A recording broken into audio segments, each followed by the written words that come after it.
Monsieur le Président, nous sommes devant une crise existentielle et il est temps d'en prendre la mesure. 400% d'augmentation du prix du gaz en une année seulement, c'est évidemment une crise majeure, une crise vitale pour, bien sûr, les foyers des pays européens, mais aussi pour des dizaines de milliers d'entreprises qui pourraient être condamnées à la faillite et pour notre système financier tout entier qui est menacé d'effondrement devant les besoins de financement en train d'exploser. Il faut réagir d'urgence.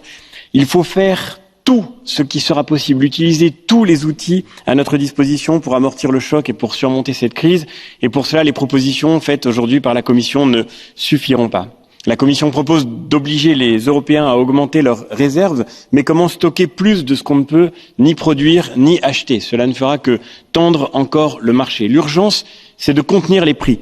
Et pour cela, de revenir sur cette logique de marché que la Commission a tenté d'imposer depuis des années au secteur de l'énergie. C'est grâce à cette logique que nous versons aujourd'hui 600 millions d'euros par jour à la Russie. Les prix ne doivent plus dépendre des variations du marché, mais des coûts de production, et nous le devons à tous les consommateurs. L'urgence est, et l'urgence restera, la production. Il faut produire.